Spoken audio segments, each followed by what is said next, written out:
What's going on, YouTube Universe? It's Plexi DJP22 here, and throwing up another video. We're going to talk more about more of the NBA offseason moves.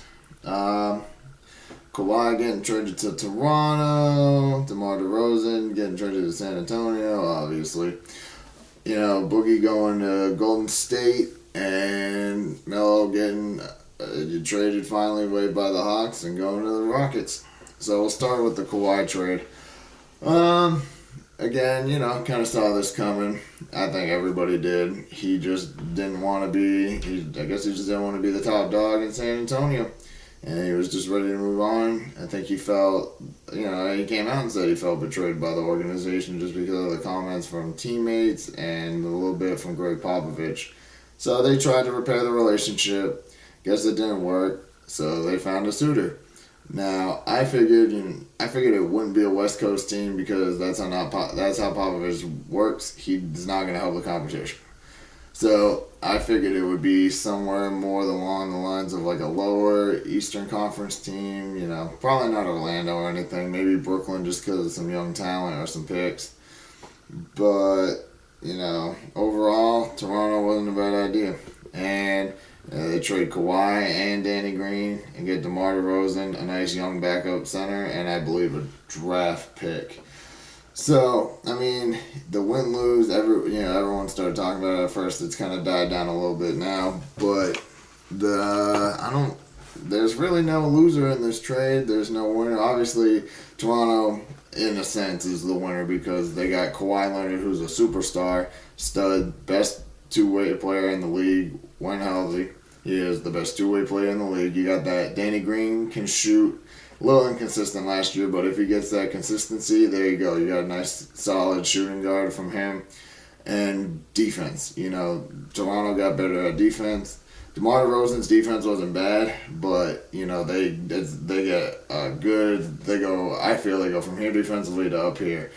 Because, again, Kyle Lowry's defense is iffy, but overall, I think Toronto improved very greatly. So, in a sense, they won the trade. But San Antonio also didn't lose because you get a great offensive talent with a beautiful, probably one of the best mid-range shooters in DeMar DeRozan. And, you know, you get a young, you know, backup center and a nice little draft pick. So San Antonio's kind of in that iffy stage of they're not fully rebuilding yet. They still have Popovich till 2020 at the minimum. LaMarcus Aldridge helped them greatly last year. Still, in my opinion, should not be their number one option. But, you know, that's up to them. So, again, you know, in a sense, they're the losers of the trade. But, I mean, offensively, they still didn't lose too much, like gaining DeMar DeRozan. They gained a really good player. Yeah. So, we'll see how that goes for them. I think it'll all benefit. And plus, they don't have to keep any of the players because they still have till the trade deadline to get rid of them if they don't want them anymore. So basically, both teams still have an advantage if they don't want to keep any of the players in the trade. So we'll see how that goes once the season starts. Now, let's see. DeMarcus Cousins going to Golden State. Now, everybody's freaking out, like, oh, this is unfair, da-da-da-da. Honestly, the Warriors lost a essential piece, not a super big piece, but, I mean, Pachulia, no, that's not a big loss for them. But JaVale McGee played well for them in the final, like in most of the playoffs in the finals, so they don't really have, they have Kevin Looney and they got Jordan Bell at the big man spot, so that's not a bad step. But, again, they don't get DeMarcus until December or January, and he's coming out of an Achilles tear. Now, I've been watching more lately. He looks like he's going to, you know, bounce back very well, but we just got to wait and see. So, it's not the end of the world because, yes, he's working on his shooting, he's working on overall game because when at his best, he is the best big man in the league. Not necessarily a bunch of different post moves and footwork, but overall skill-wise, he is the top big man in the league. So we'll see. Well, you know, top center. I shouldn't say big man. Top center in the league.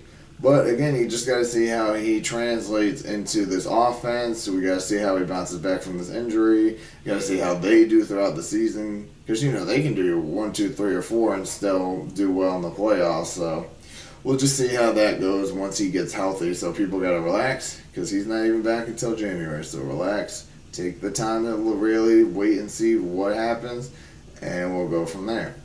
Now, Melo, we all know, we were all pretty sure this was going to happen. He basically wanted out of New York because of management, because he wasn't happy, because of all this. But again, he kind of put himself in that situation because he had full control.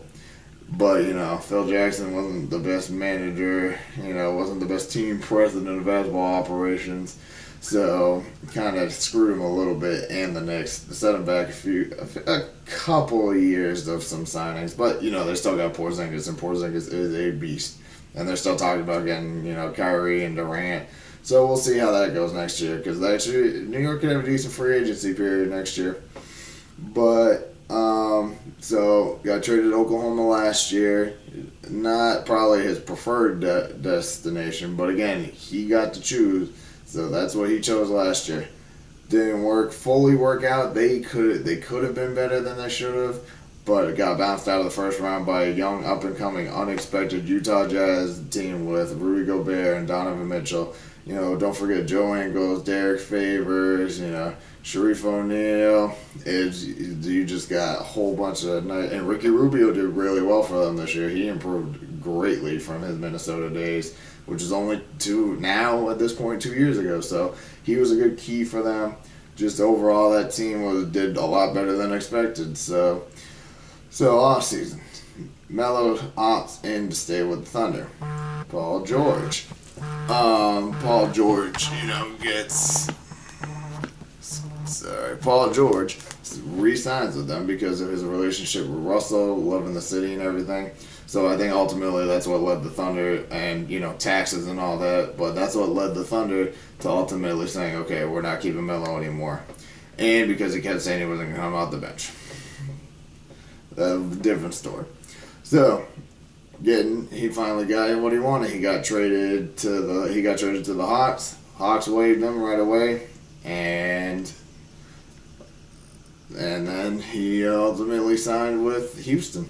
So I think personally, you can't go off the past of him and Mike D'Antoni's past relationship. That was just iffy to start. But again, in this system, I think Melo can be a decent 3-4 combo because they lost Trevor Ariza and Mbah a Moute, which is two really good defensive players. So you don't get that with Carmelo Anthony, especially at this point in his career. He can bounce back a little bit, but he's not the first or second option anymore, and he should not expect to be on this team. Chris Paul and James Harden are their first two options.